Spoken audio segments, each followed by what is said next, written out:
Well, folks, this is my recap about the game. I just had to step away. I was going to do this recap last night, but I just couldn't do it. I couldn't bring myself to do it. So I said, let me watch some other games. Let me just, just concentrate on some other stuff. So I watched games until the wee hours. I got a little rest in, and I have a brand new tiller. I like gardening. I've been meaning to till up this jungle in my backyard for for a few months actually. There's one thing about my garden. There's a lot of mud I like, it's softer, it's easier to till up. And I'm cleaning off the tiller, and I wasted a lot of water pulling, before I start pulling all those vines and stuff out. I mean, it's really got overgrown. I've been doing new things this year, so I haven't been able to stay on top of the old garden. But when you clean the tiller out, mud packs around the vines, and it's hard to get them out until you get the mud out. So you have to spray it, spray it, spray it, spray it. I learned this because I always rent a tiller, but I recently just purchased one. So as I pulled up the last vine and I rolled the tiller to where it could dry off, and I thought I was at peace, but I took a look at the third quarter of this game and became very agitated, irritated again. I just do not understand. But first, just like a good country boy, my grandma said, if you can't say something nice, don't say that at all. But hey, it's 2023. We criticize everything. So, but what was great about this game? What's going to help the Tide get through this next crucible of Tennessee, LSU, and Auburn University? And it's the Iron Bowl. I don't care what you saw the other night. Throw the records out the window. So back at it. Special teams was stellar all the way around. They averaged 50 yards a punt. They didn't cause no major disruption to what was going on the field. And Will Riker was his normal excellent self. One field goal for 3 points, 3 extra points, no problem. Almost flawlessly. I had no problem with them. The defense. They only allowed 6 points in the first half. Total, I thought we'd get away with 13 points. Cross my fingers and hope for 8. But, it's 2023. Rules are different. So 13 points wouldn't have been that bad. Arkansas was 5 of 14 on third downs. We got 4 sacks and allowed net rushing yards of 100. But that was on 36 attempts. And a lot of times that's just when Jefferson just took off. And just running for his life. Because that's what he do. Look at the offense. Milrow, 10 for 21. That ain't 50%. That's about 47%. 238 yards, 2 TDs, no picks. Prentice, Burton, and Nyblack, 6 receptions, 206 yards for 2 touchdowns. That deserves one of these things over here. I mean, that's just good. Rushing total, net of 176.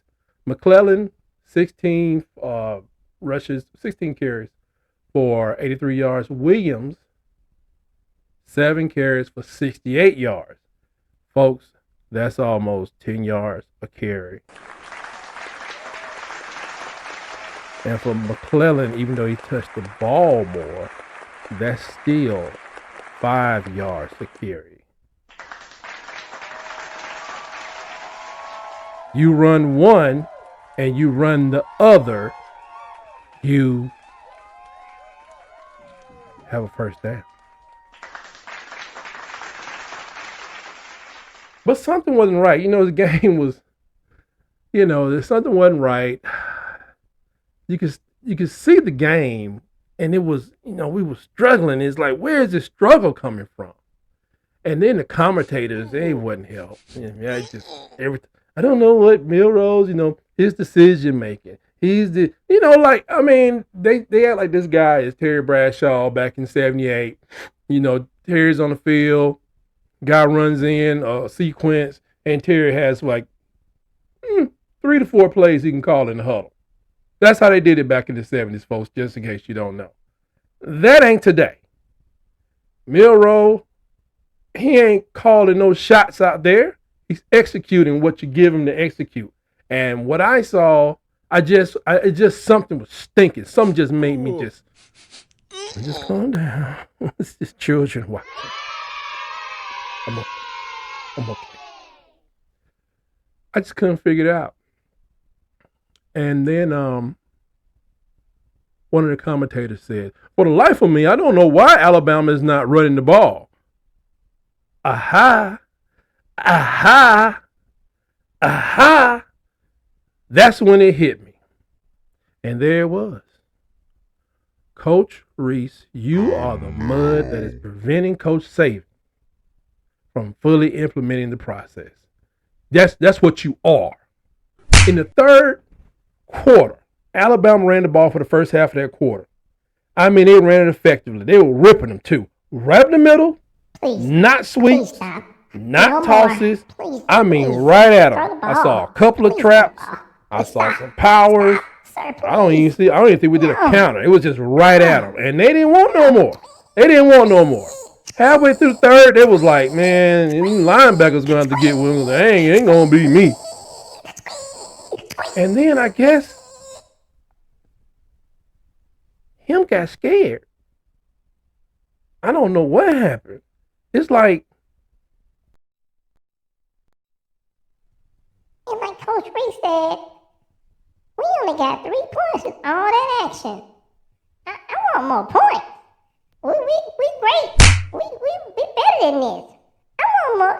Let's go back to the air show.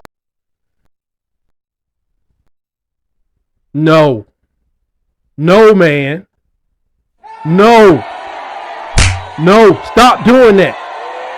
You paid no attention to the fact of something I mentioned a while back. You wanted to go to the air show, and you didn't realize that there was a disconnect. The Arkansas defense lived up to who they are. And I ain't talking about a great team. They are real life Razorbacks. Nope, in nature, them things will eliminate you if you give them time. Trust me. Now, notice, Tommy boy, teams in the SEC, they rarely ever quit. You have to force them to submit to your will, and you had that.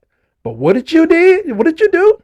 Instead of sending them running backs right through the interior of the line, I would have put a third stringer up, the next man up, and just kept boom and boom and boom, because you burning the clock, and we could have sucked the life out of them pork bellies. But no, not you. No, you pulled out to start passing on first down like Bryce just walked through the locker room door. That's what you wanted to do, and you just want to sling it around, and and you just thought you were doing the things that we did last year when Bryce was here, and and Tua and all this other stuff and stuff you saw on TV, and that's not what we are, man.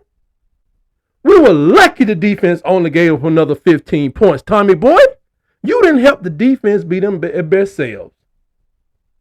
And I'm gonna tell you like this, man. We demand that you coach more courageously, man, with more coconuts in your bag. Do you know what I'm talking about? And I'm just saying that way because it's kids over here. How you doing, kids? Some coconuts in your bag, man. And if you can't do that, don't be renewing no lease. Call your broker. Don't do your Major Applewhite. Go look him up, see what happened.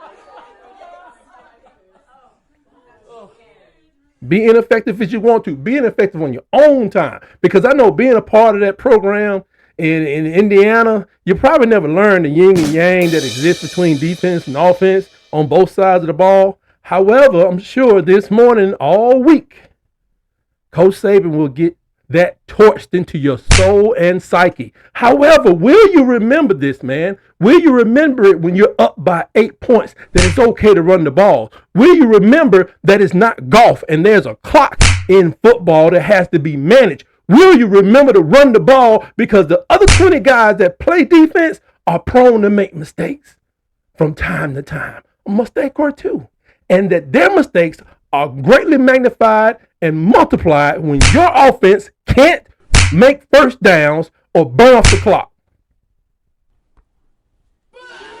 And I'm sick of it, man. You're not Lane Kiffin. Nowhere near it. You're not you're not McElwain. You're not about you're not Sarkeesian. Stay in your lane, buddy. Burn the clock, run the ball, realize who Milrose is. Stop telling that boy to stay in the pocket when it's not prudent, because only a fool would sit there and hold the ball for 6 or 7 seconds. And I don't think Coach Saban would start a fool. That has something to do with you and whatever the quarterback coach is telling him. Man, that dude run a 4.5, 4.5, 4.55. Let that man go. You count to 3.5. If you don't see it, get to getting. That's all I got to say about this. If you agree with me, subscribe to the channel, like it. If you don't agree with me, tell me where I'm wrong. Tell me where I'm wrong. If you're an Alabama fan, tell me where I'm wrong. Or if you're an independent observer, let me know where I'm wrong. But I'm sick of this.